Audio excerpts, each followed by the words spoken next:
जोहार, मैं बोल रहा हूँ राजेश कुमार। अभी तक हम तुम लोगों को महासागर के संदर्भ में दिखाए थे और बतलाए थे, और नहीं देखे हो तो कृपया पीछे प्रीवियस वीडियो को आप लोग देख लीजिएगा। महासागरीय बेसिन की रूपरेखा में महासागर के संदर्भ में बतलाए थे। अब एक अद्भुत कंसेप्ट दे करके ही हम समझाएंगे कि महासागर के जल का अपवाह का मतलब हुआ प्रवाह, उसमें गर्म धारा ठंडी धारा कैसे बनती है और किस महासागर की क्या स्वरूप है। तो देखो, बेसिकली तीन महासागर, प्रशांत महासागर, ये अटलांटिक महासागर, ये हिंद महासागर, ये तीनों महासागर की रूपरेखा, बनावट, शैली, कहने का मतलब हुआ कि कौन सी धारा कहाँ बन रही है, कैसे बन रही है, महासागर का स्वरूप क्या है। लेकिन इन तमाम बातों को जानने से पहले मैं एक दो चीज़ समझा दूं, और उसका फंडामेंटल चीज़ क्या है, वो फंडामेंटल चीज़ को समझना बहुत ज़रूरी है। हम लोग जानते हैं कि धरती गोल है, और ये गोल धरती में, इस गोल धरती में नज़र आ रहा होगा तो ठीक है, नहीं तो एक बार हम कलर चेंज करके कोशिश करते हैं।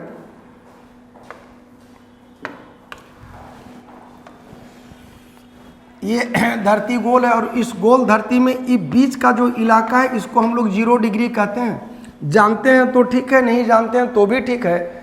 इसमें ये खाली जानना हमको बतलाना है कि ये धरती का सबसे हॉटेस्ट जोन है, धरती का सबसे गर्म जोन है। मतलब यहाँ पर गर्मी पड़ता है, बरहमासा गर्मी पड़ता है।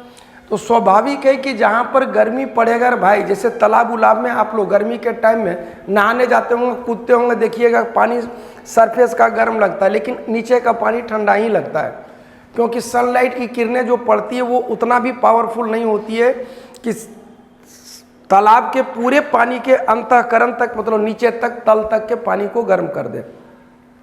तो ऊपरी लेयर पर जो भी पानी है वो पानी गर्म होगा, अर्थात 0 डिग्री पर बनने वाली जो भी धारा होगी वो धारा गर्म धारा होगी।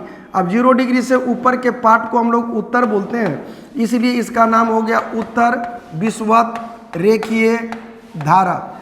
आप बतलाइए कि उत्तर विषुवत रेखीय धारा गर्म होगी कि ठंडी होगी, तो बट नेचुरल है कि यह धारा गर्म होगी। 0 डिग्री से नीचे के पार्ट को दक्षिण बोलते हैं, तो इसका नाम हो गया दक्षिण विषुवत रेखीय धारा। बट नेचुरल है कि यह धारा कैसी होगी, तो गर्म धारा होगी। अब बतलाइए आप लोग कि पृथ्वी किधर से घूमती है, तो बचपन से पढ़ाया गया है बाएं से दाएं, बाएं से दाएं, बायां दायां। अगर नहीं बुझाता हो तो खाने वाला हाथ हो गया दायां, धोने वाला हाथ हो गया बायां, इंग्लिश मीडियम वालों के लिए। हिंदी मीडियम वालों को बायां दायां बुझाता है। और सबके लिए घड़ी के कांटा के घूमने के डायरेक्शन में, तो घड़ी का कांटा इधर से घूमता है, इसे जैसे हम घुमा रहे हैं।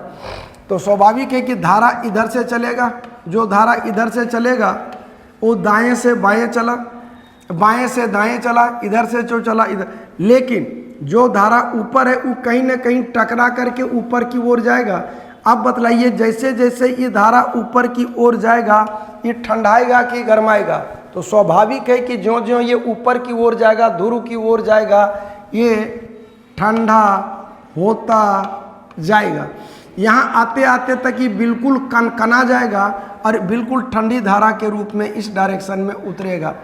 सेम चीज़ इधर भी है, यहाँ से चलेगा गर्म धारा, गर्म धारा कुछ दूर तक रहेगा, ज्यों ज्यों नीचे की ओर जाएगा त्यों त्यों ये धारा ठंडा होता जाएगा, और बिल्कुल ठंडी धारा के रूप में ये ऊपर की ओर फिर से आना आरंभ करेगा। कंक्लूजन क्या है? 0 डिग्री से चलने वाली तमाम धाराएं ठंडी धाराएं होगी।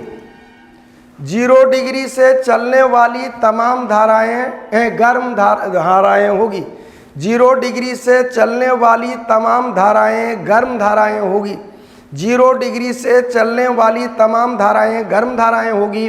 वो धारा ज्यों ज्यों ध्रुव की ओर जाएगा, चाहे उत्तरी ध्रुव हो या दक्षिणी ध्रुव होगा, त्यों त्यों वो ठंडाता चला जाएगा, और ध्रुव के इर्द गिर्द पहुंचने के बाद वो बिल्कुल ठंडी धारा में तब्दील हो जाएगा, और अंततः ठंडी धारा के रूप में 0 डिग्री में मिलेगा। मतलब 0 डिग्री से गर्म धारा चलेगी और 0 डिग्री पर आके ठंडी धारा मिलेगी। ये एक लाइन में मैं कहना चाह रहा हूँ, लेकिन लॉजिक यही है कि यहाँ से गर्म हुआ, गर्म होने के बाद धरती गोल है, घूम रहा है। ठीक वैसे ही जैसे एक बाल्टी में आप पानी लिए, पानी को मूव कर रहे हैं, मूव कर रहे हैं, मूव कर रहे हैं, पानी घूम रहा है, तो वही मूवमेंट यहाँ भी होगा। और वैसे घूमते घूमते जैसे जैसे ऊपर की ओर जाएगा, ठंडाते जाएगा, और ठंडा हो जाने के बाद ठंडी धारा के रूप में नीचे की ओर आएगा। लेकिन जो पानी यहाँ पहले से था और जो पानी यहाँ को पहुँचा, तो इसकी तुलना में ये पानी तो गर्म होगा ना भाई। जो यहाँ आया इसकी तुलना में ये तो गर्मी होगा ना भाई। तो ज्यों ज्यों ऊपर की ओर जाएगा ठंडाएगा, ये इसकी प्रकृति होगी। तो एक एक महासागर को हम लोग देखेंगे। उसमें पहला महासागर हम लोग देखेंगे प्रशांत महासागर।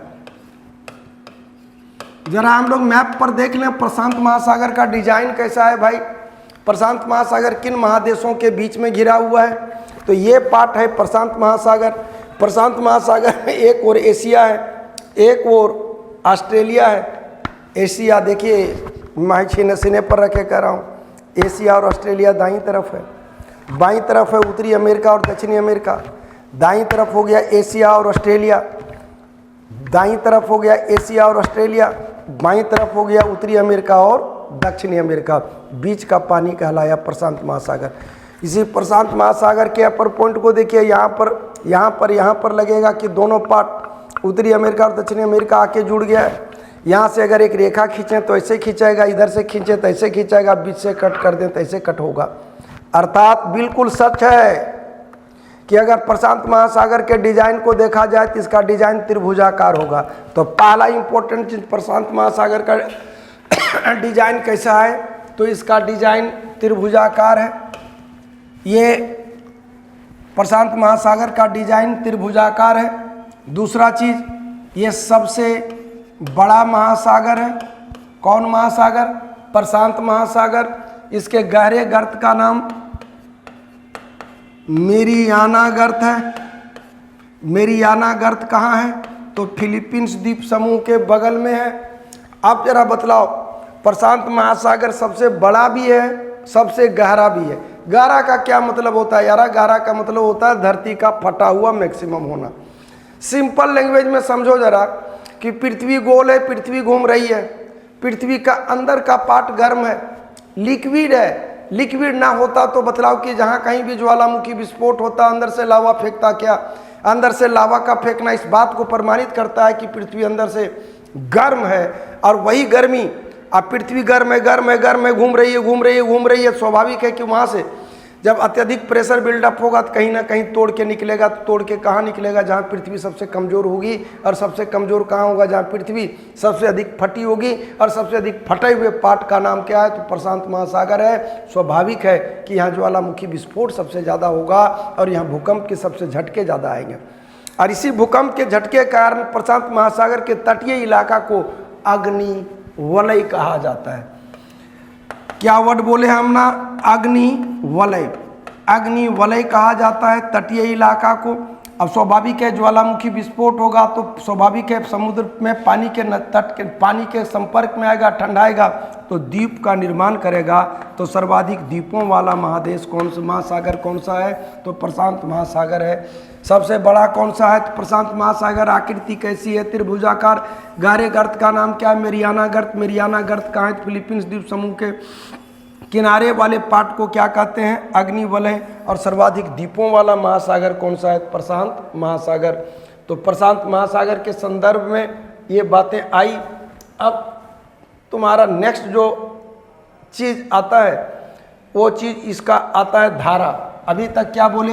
संसार का सबसे बड़ा महासागर, हाँ, 1/3 भूभाग पर घिरा है, आकृति त्रिभुजाकार है, सर्वाधिक द्वीपों वाला, सर्वाधिक 2000 20,000 भूल जाओ। उत्तरी भाग, उत्तरी प्रशांत सबसे गहरा है। सबसे गहरे गर्त का नाम मेरियाना गर्त है। गहराई के नाम ये सब झूठो लिखने के लिख दिए हैं। 4 5 7 2 दिमाग में रख लो। बेरिंग सागर, जापान सागर, पीला सागर, चीन सागर, बंडा सागर, ये सब आता है। अब आता है कि प्रशांत महासागर की धारा। तो धारा चैप्टर को रटोगे बाबू तो भूलोगे। पहला प्राइमरी चीज हम तुम लोगों को अभी बतलाएं, फिर हम पुनः बतला दे रहे हैं। देखो प्रशांत महासागर किसके किसके बीच है? प्रशांत महासागर में एक ओर एशिया बोले, ऑस्ट्रेलिया बोले, हम बीच में खड़ा हो जा रहे हैं, देख लो। यही न बतलाए थे। यहाँ देख लो, सामने मैप है, मेरे दाईं तरफ एशिया ऑस्ट्रेलिया, बाईं तरफ उत्तरी अमेरिका दक्षिणी अमेरिका। ई आ गया उत्तरी अमेरिका, नीचे आ गया दक्षिणी अमेरिका, बीच का पार्ट ई हो गया 0 डिग्री। ई 0 डिग्री को हम के बाद हम बतलाए कि इस ऊपर की धारा को बोलते हैं उत्तरी विषुवत रेखीय धारा। स्वाभाविक है ये उत्तर विषुवत रेखीय धारा गर्म धारा होगी।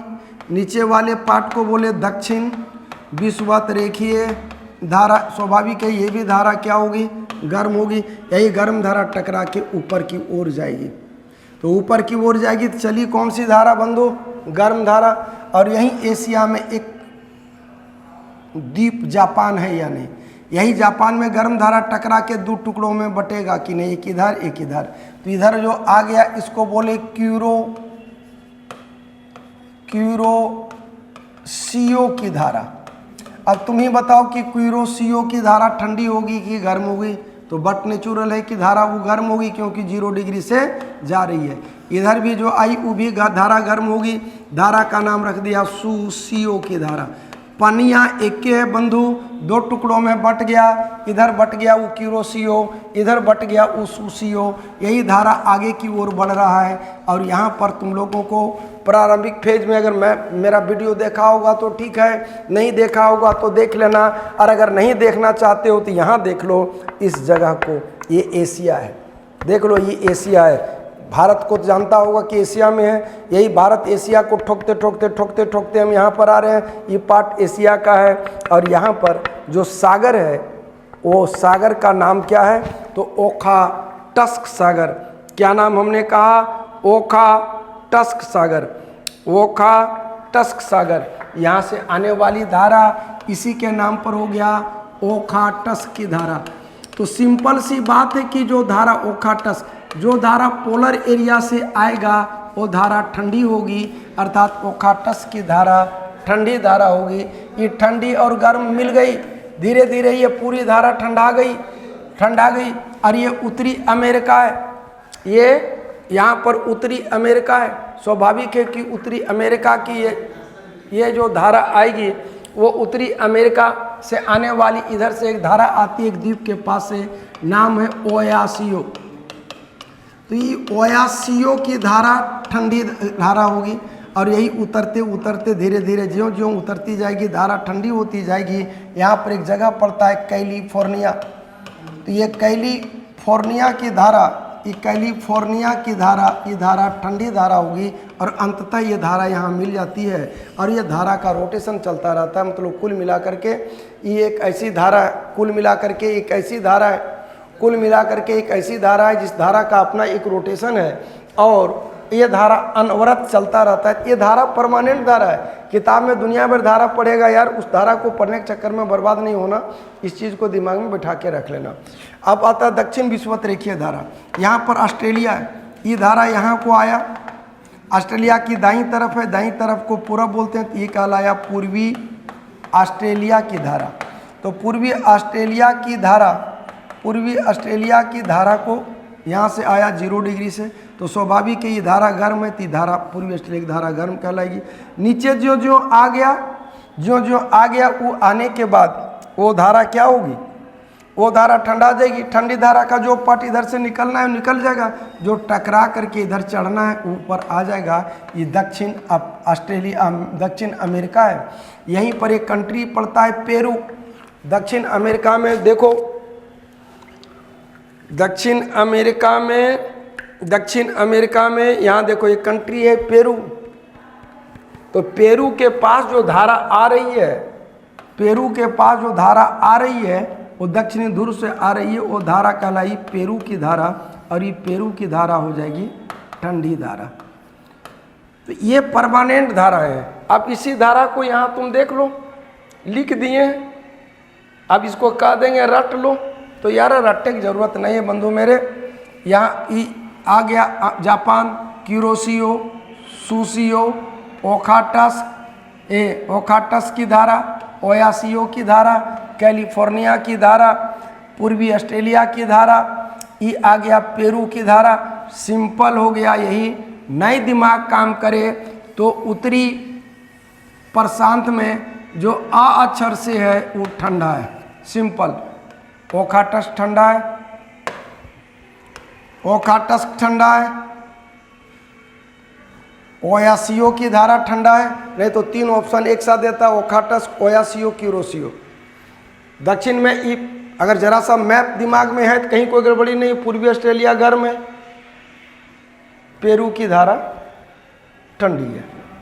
अब यहीं रटते चलो, क्यूरोसियो की धारा गर्म धारा, उत्तरी प्रशांत की धारा गर्म धारा, अलास्का की धारा गर्म धारा, सूसियों की धारा गर्म धारा, क्यूरोसियो क्यूराइल ठंडी लिखेगा, कैलिफोर्निया ठंडी है, कैलिफोर्निया अभी बतलाए ना।